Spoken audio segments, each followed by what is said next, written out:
Commentaire de Charles Andrew Coates, sur le livre du Cantique des Cantiques. Chapitre 2, verset 16, au chapitre 3, verset 5.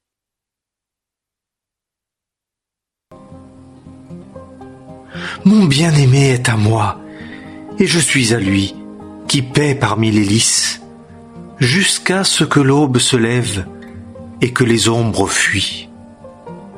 Tourne-toi, sois semblable, mon bien-aimé, à la gazelle ou au faon des biches sur les montagnes de Béther. La scène que nous avons sous les yeux contraste de façon poignante avec ce qui est donné dans la première section du livre. Mais elle révèle peut-être la vraie condition de beaucoup. Nous avons ici une personne qui aime réellement le bien-aimé, qui se réjouit de dire « Mon bien-aimé est à moi, et je suis à lui ». Elle sait qu'il paît son troupeau parmi les lys.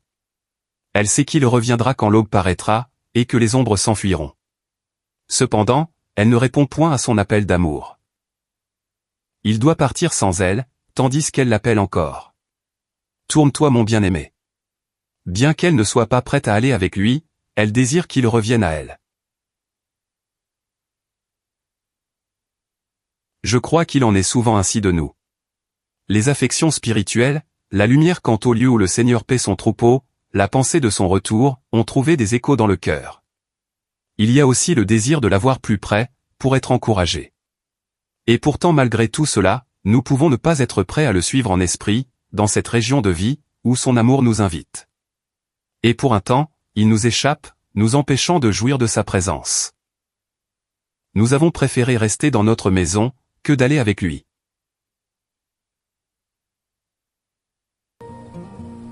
Sur mon lit, durant les nuits, j'ai cherché celui qu'aime mon âme. Je l'ai cherché, mais je ne l'ai pas trouvé. Après un appel d'amour, tel que celui du chapitre 2, nous pourrions encore rester à reposer sur notre lit, comme cela est vu au premier verset du chapitre 3. C'est que nous nous installons délibérément, dans nos circonstances. On pourrait se demander, s'il est possible qu'un vrai croyant se conduise de la sorte? Hélas oui. Autrement, cela ne nous serait pas dit d'une manière si frappante, dans les Écritures. Ne sentons-nous pas, au plus profond de notre être, combien cela est possible? Cependant, les mouvements de nos cœurs sont si étranges et si complexes, qu'on le cherche sur le lit même, preuve que son appel d'amour a été ignoré. C'est un endroit où il est impossible, pourrions-nous dire, de le chercher avec quelque espoir de succès.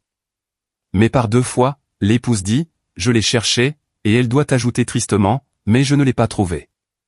Versets 1 et 2.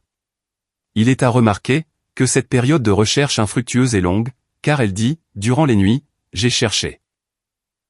Une telle expérience est la conséquence gouvernementale d'avoir négligé l'appel du bien-aimé, et de se trouver là, où son amour ne nous aurait jamais conduits. N'ayant pas répondu à sa recherche, maintenant il ne répond pas à la nôtre. C'est une situation anormale, et il veut que nous en prenions conscience.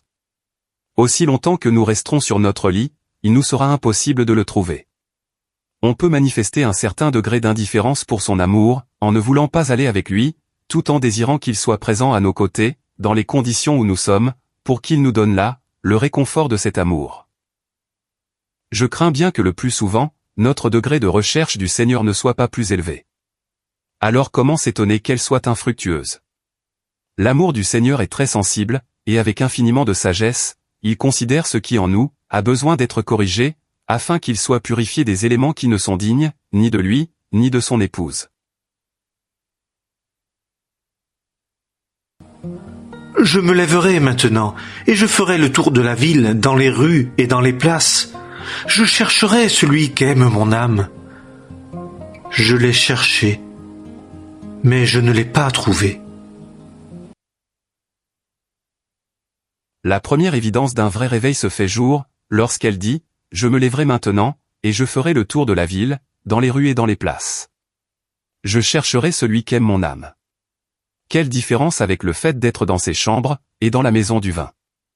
Cependant, cela montre que son cœur est diligent, ce qui n'est pas sans valeur. Mais les rues et les places de la ville ne sont pas le lieu où on le trouvera, aussi est-elle encore obligée de dire, je l'ai cherché, mais je ne l'ai pas trouvé.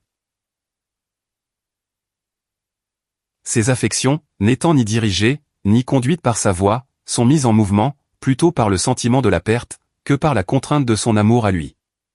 Aussi est-elle amenée, au milieu des circonstances impropres à l'épouse. Les gardes qui font la ronde par la ville m'ont trouvé. Avez-vous vu celui que mon âme aime? Les gardes qui patrouillaient la ville, l'ont trouvé. Une femme dehors la nuit, n'était pas bien vue, quelles que soient ses motivations, et elle a attiré l'attention des gardes. Aussi est-elle l'objet de la critique des gardes.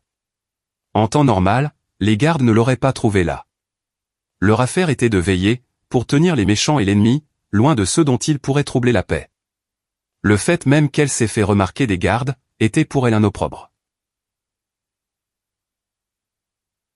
Dans cette occasion, les gardes ne lui disent rien, mais ils constatent par sa question, qu'elle ne trouve pas la compagnie et le soutien de son bien-aimé. « Avez-vous vu celui que mon âme aime ?» Cette question la révéla à leurs yeux, comme une femme qui s'était éloignée de lui. Cet éloignement du cœur par rapport au Christ, se manifeste de bien des manières à ceux qui nous observent, bien qu'un amour sincère puisse continuer d'exister. Il est très sérieux, que ceux qui sont responsables de maintenir l'ordre parmi le peuple de Dieu, aient leur attention attirée sur nous. Qu'on parle peu ou beaucoup, le simple fait qu'on a été remarqué par eux, devrait devenir un réel exercice pour la conscience. Si notre conduite est telle, que des personnes pieuses sont affligées à notre sujet, nous devrions en déduire, qu'il y a chez nous ce qui ne convient pas. Elles ne devraient pas avoir à employer, des mesures sévères avec nous. Certes, je ne pense pas que les gardes se montrent sévères, la première fois qu'ils nous trouvent. C'est plus tard dans le livre, et suite à notre mépris persistant pour l'appel le plus touchant de l'amour, que les gardes emploient des mesures sévères. Chapitre 5, verset 7. Les mesures de discipline les plus accentuées, sont réservées à ceux qui refusent de tirer profit d'un premier avertissement plus doux. Être trouvé par les gardes, est un avertissement qu'il convient de prendre en compte. À peine avais-je passé plus loin, que j'ai trouvé celui qu'aime mon âme. Je l'ai saisi, et je ne l'ai pas lâché, que je ne l'ai amené dans la maison de ma mère, et dans la chambre de celle qui m'a conçu. Le passage qui est devant nous, suggère que le bien-aimé a pris compte du réveil, qui s'est produit dans le cœur de l'épouse, après l'avoir laissé faire l'expérience, de la douloureuse conséquence de sa tiédeur à son égard. Il suggère également, que le fait d'avoir été trouvé par les gardes, n'avait pas été sans conséquence, car elle dit, « À peine ai-je passé plus loin, que j'ai trouvé celui qu'aime mon âme. » Quand le sentiment de l'intimité, et la conscience de la possession sont rendus, c'est par un effet particulier de son amour à lui, que cette restauration a lieu. Cela donne un sentiment profond de la fidélité de cet amour, rehaussé par la conviction, que son amour n'a pas été apprécié de notre part comme il convient. Maintenant, nous trouvons dans les affections de l'épouse, une intensité et une vigueur qui n'apparaissaient pas auparavant. Je l'ai saisi, et je ne l'ai pas lâché, que je ne l'ai amené dans la maison de ma mère, et dans la chambre de celle qui m'a conçu. Dans la première division du livre, au verset 4 du chapitre 1er, c'est lui qui l'amène dans ses chambres. C'est la place la plus intime, qui correspond à ses pensées envers elle. Mais dans ce qui est ici devant nous, nous ne trouvons pas exactement un appel à l'énergie, de son côté à elle. Il est à remarquer, que de son manque de réponse au bien-aimé, et à travers toutes les épreuves et expériences qui en ont découlé, s'est développée chez l'épouse, une énergie à le retenir, qui ne l'avait jamais caractérisé auparavant. Rien n'est plus humiliant, que la découverte que nous n'avons pas répondu à l'amour de Christ. Cela touche bien plus profondément à l'état véritable du cœur, que n'importe quel échec extérieur. La détresse de sa perte, l'angoisse du cœur qui passe par ces sombres nuits, lorsqu'il est cherché sans être trouvé, ont pour résultat dans le gouvernement de l'amour tout-puissant, une énergie de compréhension, qui n'existait pas auparavant. Et tout ce que nous connaissons de lui, et tout ce que nous possédons de lui, on le reconnaît plus profondément qu'auparavant, comme étant purement le fruit de la faveur, et de la miséricorde souveraine. C'est là ce qu'implique, je pense, le fait qu'elle amène le bien-aimé, dans la maison de sa mère. L'épouse tire son origine, du régime souverain de la grâce divine, car la Jérusalem d'en haut est sa mère.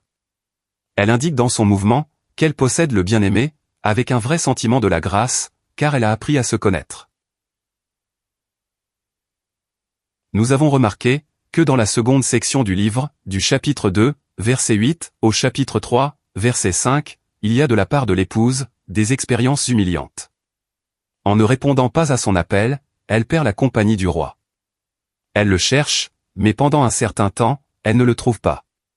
Puis elle attire sur elle l'attention des gardes, et finalement, comme résultat de ces tristes expériences, elle trouve celui qui est aimé de son âme, et l'amène dans la maison de sa mère. Elle acquiert alors la profonde conviction que tout est grâce. Je suppose que nous devons tous traverser des expériences qui nous font prendre conscience de cela. Nous savons que tout est par grâce. Nous avons été élevés dans ce principe, et le reconnaissons comme le seul apportant la bénédiction. Mais nous devons souvent traverser des épreuves qui nous font comprendre très concrètement qu'aucun mérite ne nous est dû. Et le Seigneur utilise une telle expérience pour faire naître en nous une énergie d'affection qui n'existait peut-être pas auparavant. Ainsi à la fin de ce passage, nous constatons chez l'épouse une énergie qui se manifeste par le fait qu'elle le serre dans ses bras et ne le lâche pas. Il a plu à Dieu dans sa sagesse de nous donner de cette manière une précieuse instruction. Je vous adjure, filles de Jérusalem, par les gazelles ou par les biches des champs, n'éveillez pas, ne réveillez pas mon amour, jusqu'à ce qu'elle le veuille. Chacune de ces deux premières sections se termine par une exhortation à ne pas troubler son amour. C'est un exercice normal. Lorsque nous jouissons de l'intimité avec le Seigneur, le désir dominant du cœur est que rien ne vienne perturber cette communion. Je suppose que nous avons tous connu des moments de bonheur où nous avons ressenti une véritable crainte qu'un événement vienne le perturber. C'est là une manifestation normale de l'amour.